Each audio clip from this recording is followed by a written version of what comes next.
ሰዎችን ለመለወጥ ስትነሳ በደንብ ማወቅ ያለብህ ነገር ሰዎችን የምትቀይራቸው አንተ ስትለወጥ፣ አንተ ከነሱ በአስተሳሰብም በስሜት ብስለትም በማንኛውም ጉዳይ መብለጥ አለብህ። የምትበልጣቸው ደግሞ ራስ ላይ ከሰራህ ነው። ያለበለዚያ ነግረሃቸው መክረሃቸው አይቀየሩም። እስከዛሬም እኮ መክረሃቸው ታውቃለህ። ብዙ ጊዜ እንዲህ አድርገኸኛል፣ እንዲህ እያደረግክ ነው፣ እባክህ ራስን አስተካክል ብለሃቸዋል። ብዙ ሰዎች መክሯቸው ሊሆኑ ይችላል። ሰዎች ምክር አይሰሙም። ሰዎችን የሚቀይራቸው ተግባር ነው። አንተ ከተለወጥክ እያዩ ይለወጣሉ። ምን አግኝቶ ተለወጠ? እንዴት እንደዚህ ሆነ ይላሉ። ህፃናት ማለት ነው። ህፃናት የሚያስቸግሩትን ሰው ይመርጣሉ እኮ አይደል? ሁሉም ሰው ላይ እኮ አያስቸግሩ። የሚሞላቀቁበት ሰው አለ። በስርዓት የሚያስተናግዱት ሰው አለ። አስቸጋሪ ሰዎች እንደ ህፃናት ናቸው። ማንን እንደሚያስቸግሩ ይመርጣሉ። አንተ ለማስቸገር የማትመች ከፍ ያለ ማንነት ያለ ሰው ከሆንክ አያስቸግሩህም። እንደውም አንተ እንዴት ተለወጠ እኔም ራሴን ልለውጥ ብለው ወደ ራሳቸው ማየት ይጀምራሉ። ተግባርህ ይገዛቸዋል ከንግግርህ ይልቅ። ታዲያ እንዴት አድርጌ ራሴን ልቀይር ካልክ መጀመሪያ ስሜታዊ መሆን አቁም። ምክንያታዊ ሆን። ለምን እንደዚህ አይነት አስቸጋሪ እንደሆኑ ለማወቅ ሞክር። ሰዎች በተለያየ ምክንያት ጸባያቸው መጥፎ ሊሆን ይችላል። የመጀመሪያው ፓስት ትራውማ ነው። ምን ማለት መሰላችሁ? ከዚህ በፊት የገጠማቸው መጥፎ አጋጣሚ ነው። ቁስል ይኖርባቸዋል። ከዚህ በፊት የገጠማቸው ችግር በህይወታቸው አሁንም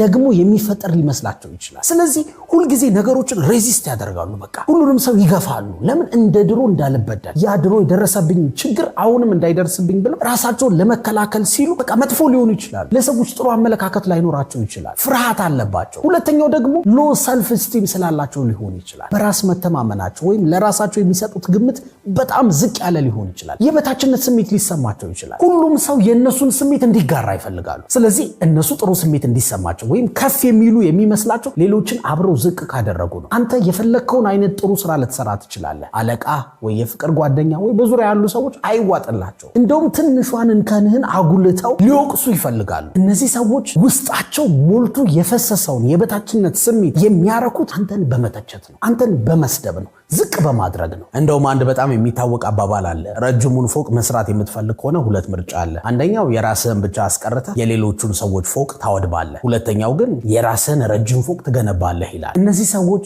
የሌሎችን ፎቅ ማውደም ነው ሁልጊዜ ስራቸው። አንተ ደስተኛ እንድትሆን ኮንፊደንስ እንዲሰማ አይፈልጉም። ሊሰብሩህ ነው የሚጥሩት። ለምን? እነሱ ከዚህ በፊት በገጠማቸው የበታችነት ስሜት ምክንያት። ስለዚህ ልትረዳቸው ይገባል። እኔን ስለሚጠሉኝ ነው ብለህ አታስብ። አየህ፣ ሁሉን ነገር ፐርሰናላይዝ የምታደርገው ከሆነ ደካማ ነህ። ግን ከነሱ አንጻር የምትረዳው ከሆነ አንተ በጣም ስማርት ሆነሃል ማለት በልጣሃቸዋል ማለት ነው። ስለዚህ ሰዎች የሚናገሩት ነገር በሙሉ በውስጣቸው የሚሰማቸው ስሜት የራሳቸው ስሜት ነጸብራቅ ነው እንጂ አንተ ማንነት አይደለም። አሁን ሲሰድቡ አንተን የሰደቡ ስድብ ለአንተ የሚመጥን የሚገባ ሆኖ አይደለም። እነሱ ውስጥ ግን ያለውን ስሜት ነው የሚያንጸባርቀው። ሶስተኛው ፐርሰናሊቲ ዲስኦርደር ሊሆን ይችላል። እንደዚህ አይነት አስቸጋሪ ሰው ያደረጋቸው ይሄ በሳይኮቴራፒ ወይም በሳይካትሪ ባለሙያዎች የሚፈታ ችግር ነው። ስለዚህ አንተ ምንም ልታደርገው አትችልም። ግን አትሊስት ግን ልትረዳ ይገባል።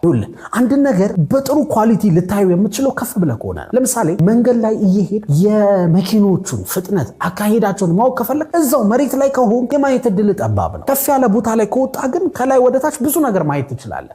በአስተሳሰብ የምትበልጣቸው እነሱ ለምን እንደዚህ እንደሆኑ ማሰብ ስትጀምር ነው። አስቸጋሪ ሰዎችን የምትለውጥበት ትልቁ መሳሪያ አዳማጭ መሆን ነው። ከመናገር ይልቅ ማዳመጥ ፓወርፉል ያደርጋል። ስትናገር የምታውቀውን ነው የምታወራው። ስታደምጥ ግን ብዙ አዲስ ነገር ወደ አይምሮ ታስገባለህ። እነሱን ለመረዳት ሞክር። ከቻልክ መጨረሻ ላይ ተናገር። አንዳንዴ ከሰዎች ጋር ስናወራ አይታችሁ ከሆነ እነሱ እያወሩ እኛ የምናስበው ለነሱ ምን እንደምንመልስላቸው ልክ እንደጨረሱ እንዲለዋለሁ ብለን ነው የምናስበው። ግን ማሰቡን ትተህ ነው መልስ ማሰቡን ትተህ ነው ምን እያለኝ ነው ብለን ለመስማት ብቻ ሳይሆን ለማድመጥ መሞከር አለብን። ኦኬ እኔ በሱ ጫማ ብሆን ለካ እንዲህ ነው ማስበው ማለት እያለን ለመረዳት መሞከር አለብን። ከዚህ በፊት በምናውቀው ጸባያቸው ምን እሱ ጨቅጫቃ ነው እኔ ተረዳሁት አልተረዳሁት ምን ያደርግልኛል ልትሉ ትችላላችሁ። ግን የእውነት ጊዜ ሰጣችሁ ስታደምጧቸው እነሱ ምን ያስባሉ? እንዴ እንደዚህ ተረጋግቶ እያደመጠኝ ከሆነ እኔም አደምጠዋለሁ ይላሉ። አየህ፣ ሰዎች የምትፈልገውን የሚሰጡ አንተ ቀድመህ የሚፈልጉትን ከሰጣቸው። ኤቭሪቲንግ ኢዝ ትሬድ ኦፍ።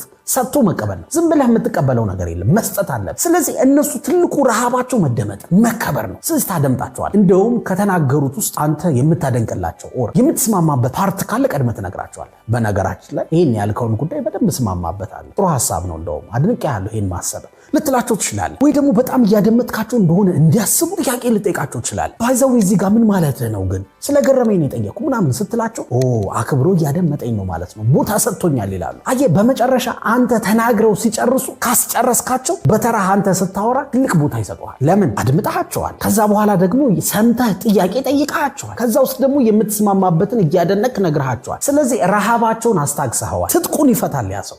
ሊከላከል የነበረው ሊሰድብ ሊያጠቃህ የነበረው ሰውዬ ትጥቁን ይፈታና በቃ ሊሰማህ ኦፕን ይሆናል። ያኔ አንተ የምታምንበትን ነገር ብትነግረው እንኳን የመቀበል ዕድሉ ሰፊ ነው። በዚህ መንገድ ነው የምትቀይራቸው። ያለበለዛ ግን እስኪናገሩ ማታስጨርሳቸው ከሆነ አንተ ለመመለስ ብቻ የምታወራ ከሆነ የቃላት ጦርነት ውስጥ ትገባለህ። ከዛ መሰዳደብ ትጀምራለህ። ከዛ በኋላ ምን ይፈጠራል ማለት ነው? ቀንህን ሙሉ ያበላሹታል። እነሱ ይቆጣጠረዋል። እንዲህ ብሎ እንዴት ይናገረኛል ስትል ትውላለህ ማለት ነው። ስለዚህ አዳማጭ አስቸጋሪ ሰዎችን መቀየር የምትፈልግ ከሆነ የሚፈልጉትን ነገር ወቅ። በማርኬቲንግ አንድ የምወደው ሐሳብ አለ። ዶንት ሴል ዘ ድሪል ሴል ዘ ሆል የሚባል። መብሻውን አይደለም መሸጥ ያለብህ ቀዳዳውን ነው ይባላል። ምክንያቱም ሰዎች አንተ ጋር መጥተው ነጋዴ ከሆንክ የሚገዙህ መብሻውን ወደውት አይደለም ቀዳዳውን ፈልገው ነው። ስለዚህ ምን ማለት ነው? ሰዎች ጋር ኮሚኒኬት ስታደርግ ስታወራ የሚፈልጉትን ነገር አስቀድመህ እወቅ። አየህ፣ አንዳንድ ሰው መደነቅ ሊወድ ይችላል። አንዳንድ ሰው ስትስቅለት የሚወድ ሰው አለ። አንዳንድ ሰው በጣም መደመጥ የሚወድ ሰው አለ። አንዳንድ ሰው ደግሞ ለምሳሌ አለቃ ሊሆን ይችላል። ካዘዘህ ነገር በተጨማሪ ሰርታ እንድትመጣ ሊፈልግ ይችላል። ቤተሰብ ደግሞ ለምሳሌ ትእዛዙን እንደምታከብርለት ሊያይ ሊፈልግ ይችላል። ታላቅ ወንድም ይሆናል። ብቻ